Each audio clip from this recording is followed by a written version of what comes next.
अरे सुनती हो? अरे कहाँ हो? अरे जल्दी करो जरा। हाँ बस आई। ये लो जी, ये रहा आपके खाने का डिब्बा। वैसे कब तक आ जाओगे आप? अरे अब मैं अभी से क्या बताऊं है? अगर ये सही कीमत पर और जल्दी बिक गया तो जल्दी आ जाऊंगा। इंशाल्लाह। वैसे क्या उम्मीद है, कितनी कीमत मिल जाएगी इसकी? देखो, जो मुझे पता लगा है, इस बार बकरे पहले से भी महंगे बिक रहे हैं, तो हमें भी मिल ही जाने चाहिए। कम से कम 10-12 हजार की तो उम्मीद है ही। और फिर उन पैसों से क्या करोगे? अब थोड़े दुकान में लगाऊंगा, और हाँ, तुम्हारे लिए एक जोड़ी पायल भी खरीद दूंगा। अब खुश? अरे वाह, शुक्रिया जनाब। अब जल्दी से जाइए और इसे बेचकर जल्दी से वापस आ जाइए। ठीक है, जा रहा हूँ।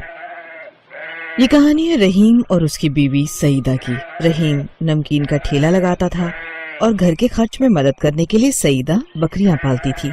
वो बकरियों का दूध बेचती और जब कोई बकरा पैदा होता था तो उसे बकरीद पर बेचकर कुछ पैसे अलग से भी मिल जाते थे। इस बार भी रहीम ऐसे ही एक बकरे को बेचने जा रहा था। उसे और सईदा को बहुत उम्मीद थी कि बकरे के अच्छे दाम मिल जाएंगे। फिर बाजार पहुंचने के बाद, ओहो, कितनी देर हो गई। मेरे बकरे की तरफ तो किसी ने एक बार देखा तक नहीं। हाँ भाई, मैं भी सुबह से खड़ा हूँ, एक बकरा भी नहीं बिका। इस बार अगर ग्राहकी कम रही तो फिर तो मिल गए दाम बकरे के, और तुम्हारे बकरे तो फिर भी तगड़े हैं। आज नहीं तो कल बिक ही जाएंगे। मुसीबत तो मेरे साथ है। मेरा ये मरियल बकरा कौन खरीदेगा? अरे तुम परेशान ना हो, जिसके पास ज्यादा पैसे होंगे वो मेरे से बकरा ले जाएगा, और जिसका परिवार छोटा होगा या कम पैसे होंगे वो तुम्हारा बकरा ले लेगा। अल्लाह करे ऐसा ही हो।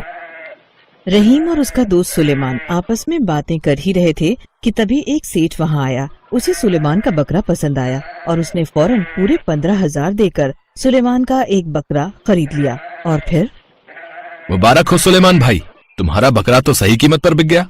हाँ भाई, अल्लाह का शुक्र है। अच्छा, अब मैं चलता हूँ, बाकी बकरे कल बेचूंगा। ठीक है भाई।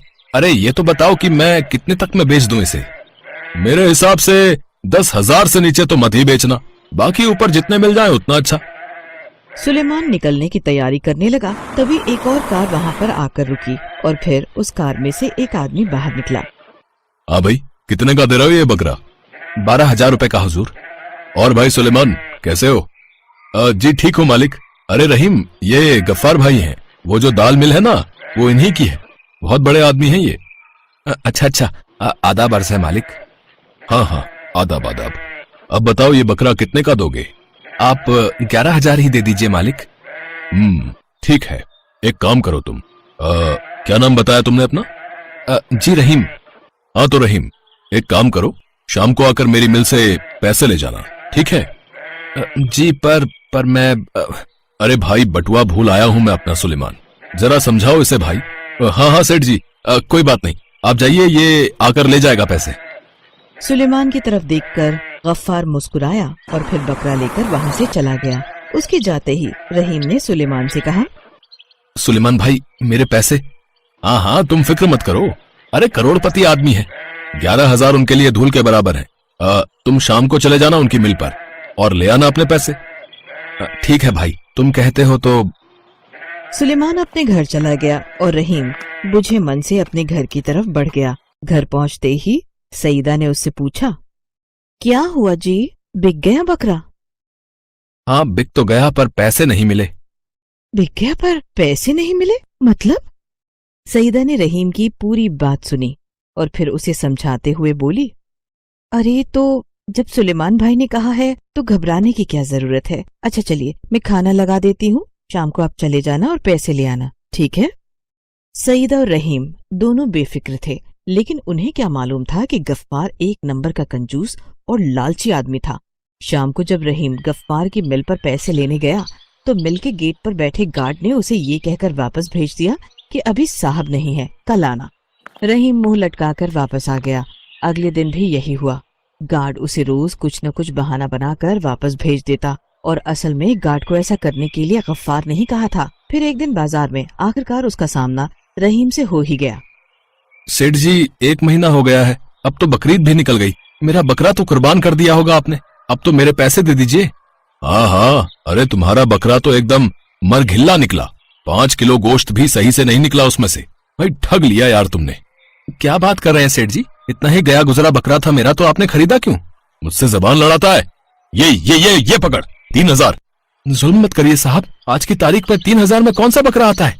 रखना है तो रख, वरना ये भी वापस कर मुझे। और साफ साफ सुन ले मेरी बात, कल से मेरी मिल के चक्कर काटने की जरूरत नहीं है, वरना इतना पिटवाऊंगा ना कि तेरे बकरे से भी ज्यादा मरियल हो जाएगा तू। गफ्फार की बात सुनकर रहीम हैरान रह गया। उसने ये सारी बात जाकर सुलेमान को बताई तो उसे भी रहीम के लिए बहुत बुरा लगा। साथ ही वो काफी शर्मिंदा भी था, क्योंकि उसी के कहने पर रहीम ने गफ्फार को बकरा दिया था। लेकिन रहीम ने सुलेमान से इसे लेकर कोई शिकायत नहीं की। बहुत देर तक दोनों बैठकर अफसोस करते रहे। और फिर भाई ये तो गलत हुआ तुम्हारे साथ, मगर उस लालची सेठ को सबक तो सिखाना पड़ेगा। क्या बात कर रहे हो भाई, जानते हो ना उसे, वो हम दोनों को पिटवा देगा। वैसे मेरे पास एक आइडिया है जिससे हम उसे सबक भी सिखा सकते हैं और हमारा बाल भी बाका नहीं होगा। अब ऐसा क्या आइडिया है तुम्हारे पास?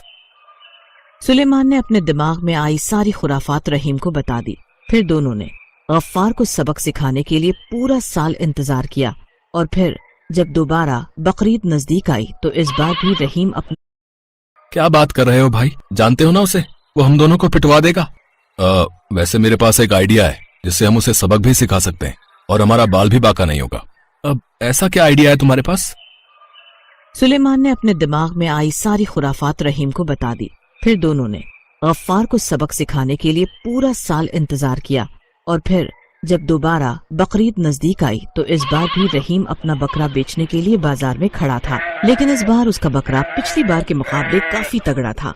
और इसके अलावा एक बहुत बड़ी खासियत ये थी कि उसके बकरे के माथे पर अल्लाह का नाम गुदा हुआ था। पूरे इलाके में खबर थी कि रहीम के घर एक ऐसा बकरा पैदा हुआ है जिसके माथे पर उसके जन्म से ही अल्लाह का नाम कुदरती तौर पर लिखा हुआ है, और इसी वजह से वो बहुत ही बरकती बकरा है। ये खबर उड़ते उड़ते लालची गफ्फार के पास भी पहुंची।